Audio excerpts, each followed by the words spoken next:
गांव भर में सूखा पड़ा हुआ था। खेत बंजर हो गए थे और लोग खाने तक के लिए तरस रहे थे।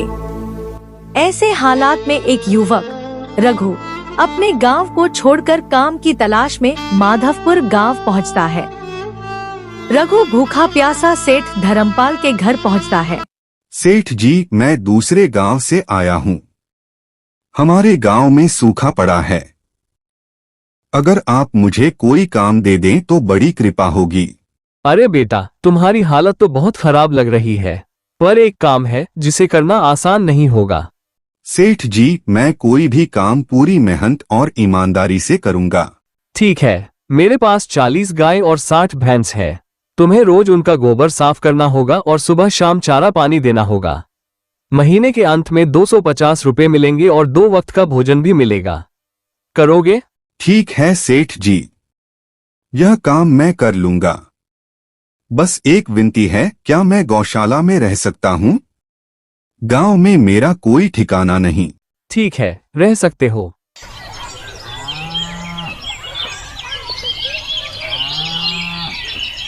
रघु रोज मेहनत से सारे जानवरों की देखभाल करने लगा।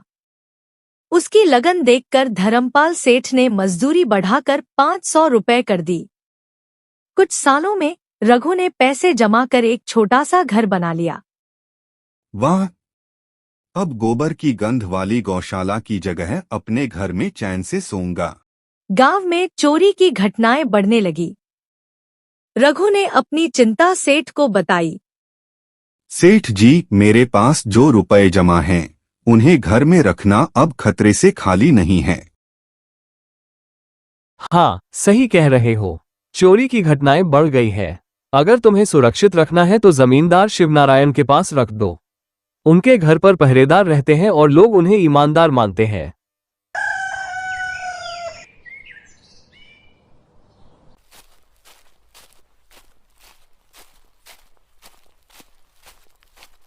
जमींदार जी, मैंने कई सालों की मेहनत से 6,000 रुपए जमा किए हैं। इन्हें आपके पास रखना चाहता हूँ। 2 साल बाद जब रघु अपने पैसे लेने गया, जमींदार जी, मेरे 6,000 रुपए लौटा दीजिए। अरे भाई, तुम कौन हो? मैंने तो तुम्हें पहचाना ही नहीं, और मेरे पास सबका हिसाब किताब कागज पर होता है। तुम्हारे पास कोई रसीद है? रसीद? मैंने तो आपकी ईमानदारी पर भरोसा करके पैसे दिए थे। झूठ बोलते हो। पहरेदार, इसे बाहर निकालो और मारो।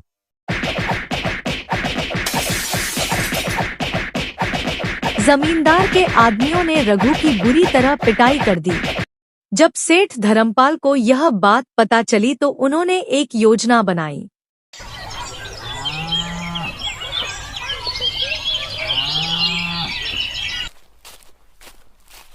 अगले दिन सेठ एक सूटकेस में 50,000 रुपए भरकर जमींदार के पास पहुंचे। जमींदार जी, मैं बाहर कारोबार करने जा रहा हूँ। ये रुपए आपके पास रखवा रहा हूँ। वाह, इस बार तो बड़ा माल हाथ लग गया।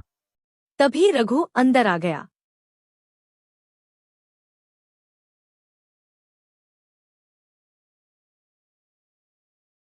अरे रघु, तुम्हारे 6,000 रुपए अभी देता हूँ। माफ करना, उस दिन गलती हो गई थी। जमींदार ने तुरंत पैसे लौटा दिए।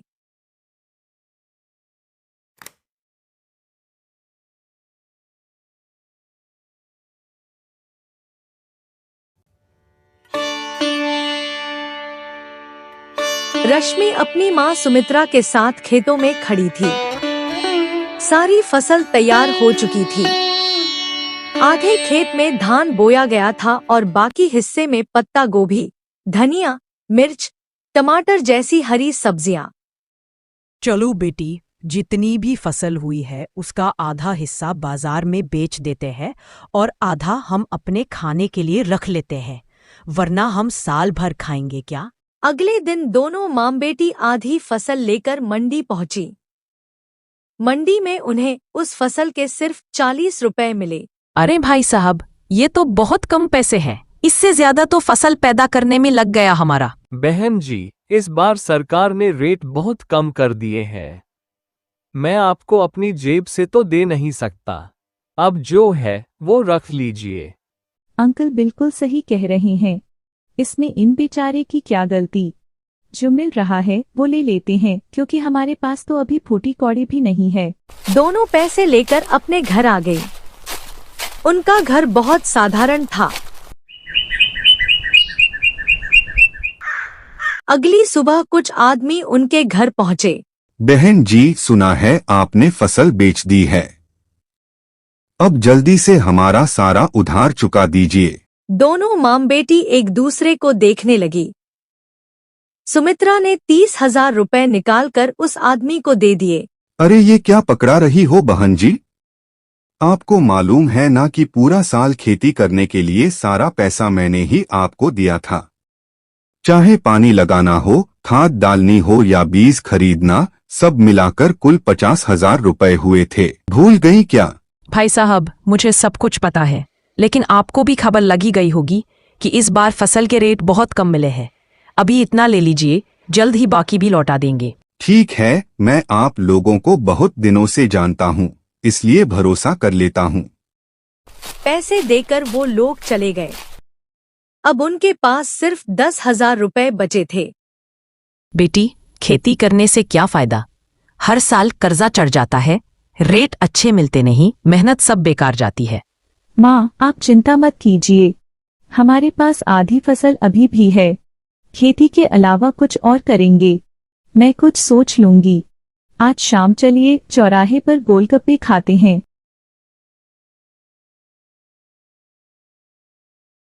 शाम को दोनों माम बेटी चौराहे पहुंची, जहां नरेश नाम का गोलगप्पे वाला था।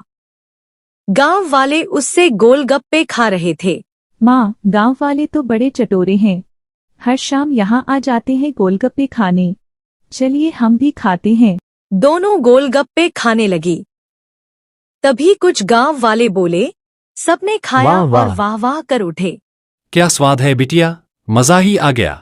धीरे धीरे सब रश्मि की दुकान पर आने लगे। नरेश की दुकान पर कोई नहीं जा रहा था। वो जलने लगा। इन दोनों ने मेरा धंधा चौपट कर दिया है। अब देखो मैं क्या करता हूँ। अगले ही दिन नरेश ने भी फ्राइड राइस बेचना शुरू कर दिया। उसने उसमें कुछ जड़ी बूटियां मिला दी, जिससे लोगों को उसका स्वाद अच्छा लगने लगा। रश्मि की दुकान पर अब गिनेचने लोग ही आते। बेटी, हमारा तो धंधा चौपट हो गया। माँ, वो गांव से बाहर नहीं निकला, लेकिन मैं पढ़ी लिखी हूँ। मैं YouTube पर कुछ देखती हूँ। रात में उसने सिजलर वाला पत्ता गोभी फ्राइड राइस देखा, लेकिन सिजलर लाने के पैसे नहीं थे। तो उसने देसी तरीका अपनाया। तवा गर्म किया, मंचूरियन बनाया, फ्राइड राइस और फिंगर चिप्स एक पत्ता गोभी के ऊपर रख दिए। सूंघकर गांव वाले खिंचे चले आए। अरे ये कैसी महक है, चलो रश्मि के पास चलते हैं। ये है सिजलर पत्ता गोभी फ्राइड राइस। इंडिया में बहुत कम लोग इसे बनाते हैं। हमने तो देखा है YouTube पर खाया कभी नहीं था। बहुत अच्छा बनाया है। अब उसकी दुकान फिर से चलने लगी। नरेश जलता रहा। 2-3 साल बीत गए। रश्मि ने एक बड़ा रेस्टोरेंट खोल लिया। एक दिन नरेश उनके पास आया। बहन जी, मेरी दुकान नहीं चल रही, आप मुझे नौकरी पर रख लो। ठीक है, हमें वैसे भी एक कर्मचारी की जरूरत है। और वहीं से नरेश ने उनके साथ काम शुरू कर दिया।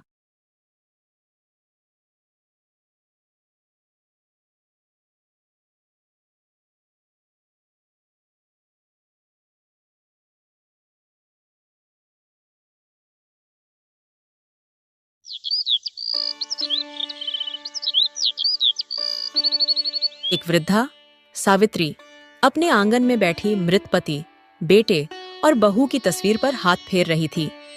उसकी आंखों में आंसू आ गए। गांव के बच्चे खेल रहे थे, लेकिन कोई उसके पास नहीं आ रहा था। सावित्री, तुम अकेली अकेली क्यों बैठी हो? चलो हमारे साथ कुछ देर बातें करो। अब कहानी सुनाने का वक्त कहाँ है माँ? मेरी खुद की जिंदगी ही एक कहानी बन गई है।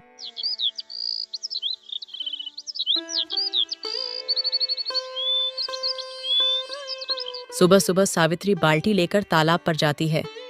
पानी भरने जाती ही गांव का शंभू उसे रोकता है। सावित्री, तुम तालाब से पानी नहीं ले सकती। तुम्हारी छाया अशुद्ध है। मैं इस गांव का सदस्य हूँ, मुझे भी पानी लेने का अधिकार है। मैं तुम्हें पानी नहीं लेने दूंगा। तुम्हारे कारण तुम्हारा परिवार नष्ट हो गया। सावित्री गुस्से और दुख में सीधे गांव के प्रधान प्रताप सिंह के घर चली जाती है। प्रधान जी, मुझे तालाब से पानी लेने की अनुमति नहीं है, यह अनुचित है। तुम शापित हो, तुम्हारे कारण गांव में दुर्भाग्य आएगा। गांव में कोई भी सावित्री की सहायता के लिए आगे नहीं आया। हम जमीन मालिक के खिलाफ नहीं जा सकते।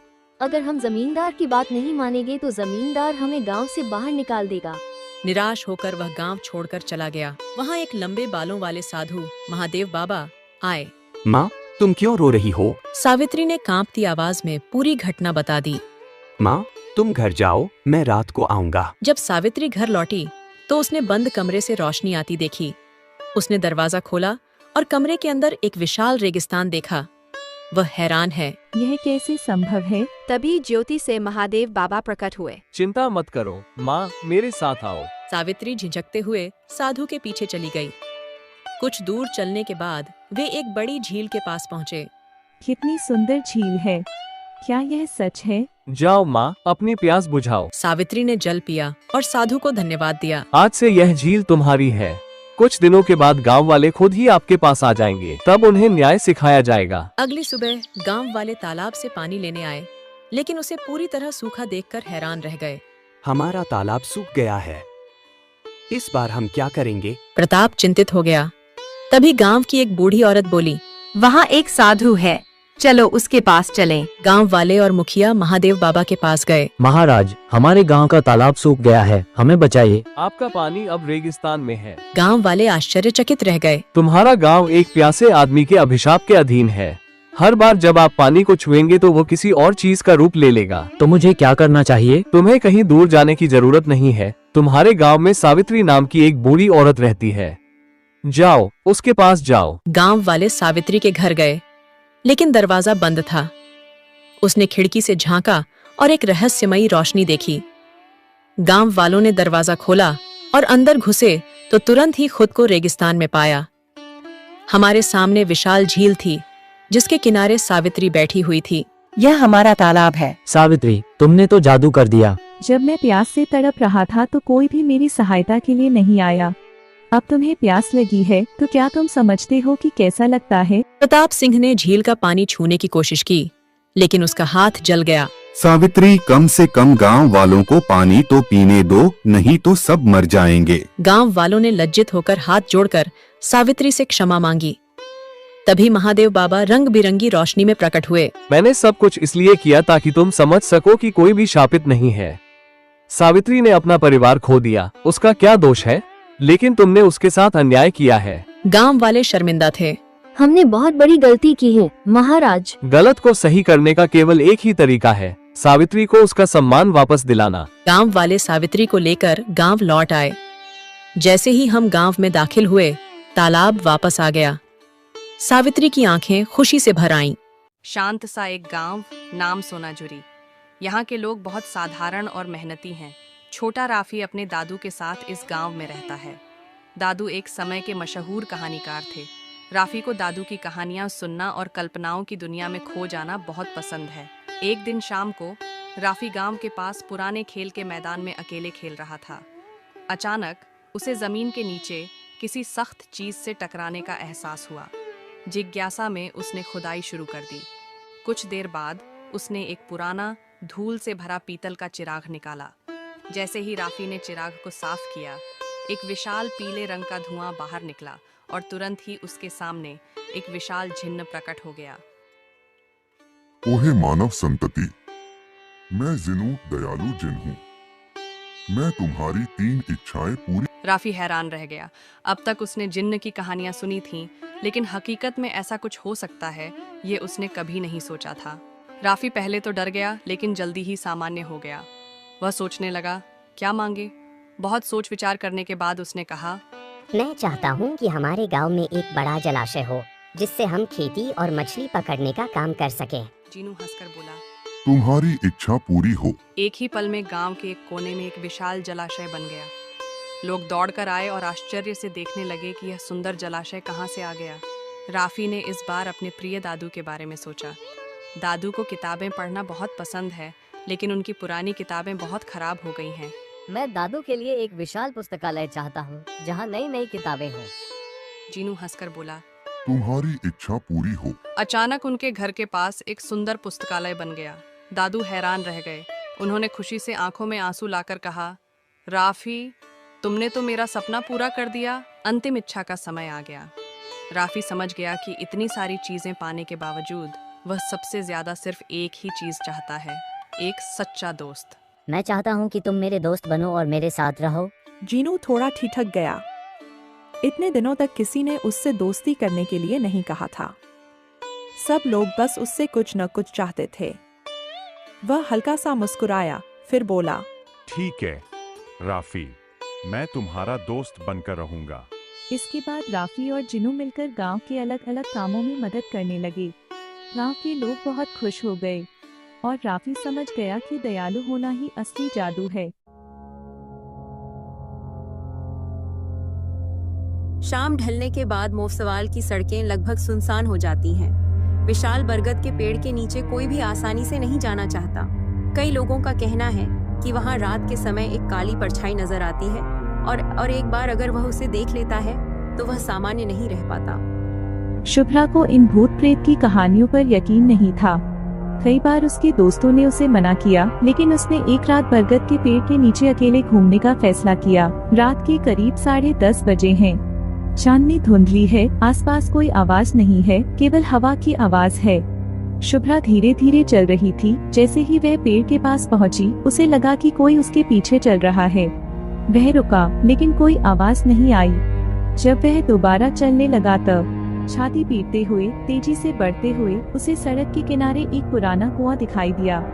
कुएं के पानी से धीमी आवाज आ रही है, मानो कोई फुसफुसा रहा हो, वापस आ जाओ। शुभ्रा भागने लगी, लेकिन अचानक उसका पैर किसी चीज में फंस गया। गिरने से पहले उसने कुएं के किनारे एक काली छाया को धीरे धीरे अपनी ओर आते देखा। सुबह लोगों ने शुभ्रा को सड़क किनारे बेहोश पाया, लेकिन वह कभी नहीं बता सका कि उस रात उसने वास्तव में क्या देखा।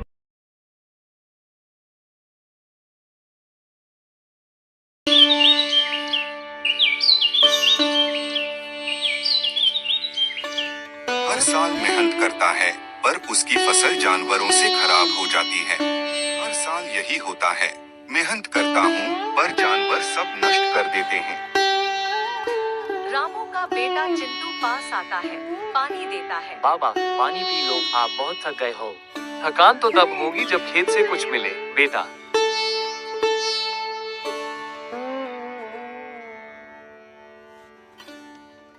चलो इस बार बिजुका लगाकर देखते हैं। कहते हैं इससे जानवर दूर रहते हैं। रामू पुराना बिजुका बनाकर खेत में लगाता है। अब से तू मेरा खेत बचाएगा, बाबा बिजुका।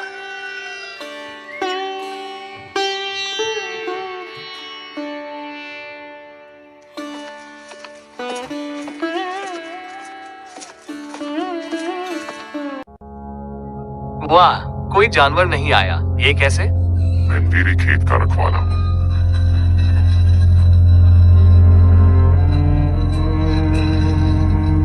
कौन है? कौन बोल रहा है? मैं बिजुका, डर मत, मैं तेरा दोस्त हूँ।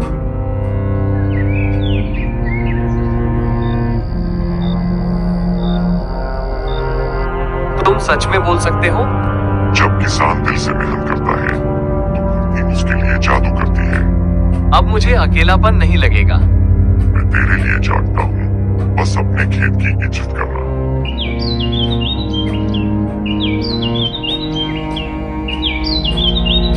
रामू की फसल इस साल कमाल की है। कुछ तो जादू है इसमें। मेहनत और ईमानदारी से काम लिया है। ये बिजुका तो मुझे भी चाहिए।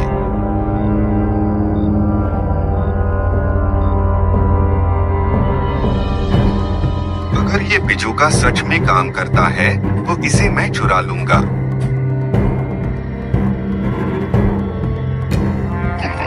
ये खेत रामू का है, तू नहीं छू सकता। ये सच में जादू है।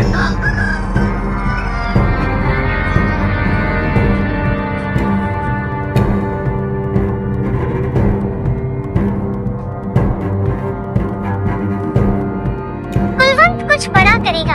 रामू, डरने की जरूरत नहीं, हम सही हैं। बाबा, बिजू का सच में बोलता है? हाँ बेटा, और वो हमारा दोस्त है। रामू को सबक सिखाना होगा। बिजू का चुराना है।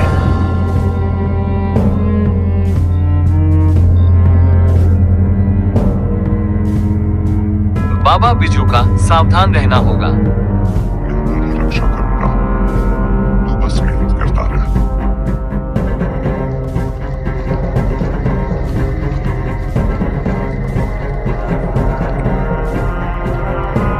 कुलवंत अपने 2 गुर्गों के साथ खेत में पहुंचता है। चारों ओर अंधेरा। बिजू का खामोश खड़ा है। ये रहा बिजू का। ये क्या सच में जादुई है? बकवास बंद करो, जल्दी से इसे उतारो। जैसे ही वे बिजूका के पास जाते हैं, अचानक उसकी आंखें चमक उठती हैं। हवा तेज चलने लगती है। मैं रामू की रक्षा के लिए बना हूँ। पीछे हटो वरना पछताओगे।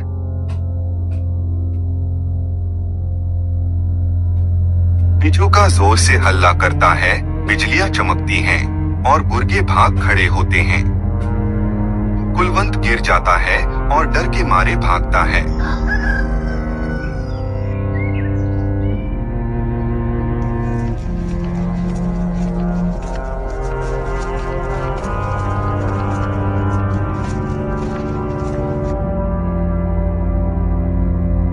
बाबा, बिजू का क्या हुआ था रात को? कुलवंत आया था, लेकिन मैं उसे भगा दिया। तू फिक्र मत कर बेटा। तू सच में मेरा भगवान है। उस बिजूका में जरूर कोई जादू है। मैं किसी भी हालत में उसकी ताकत हासिल करूंगा।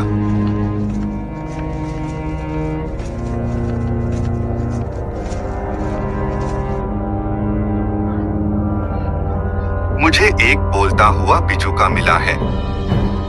उसकी ताकत चाहिए मुझे।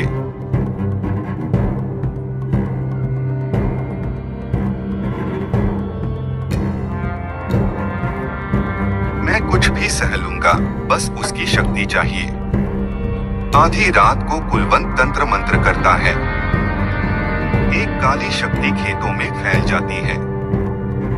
तभी बिजूका जलने लगता है और वह एक दिव्य रूप ले लेता है, देव बिजूका।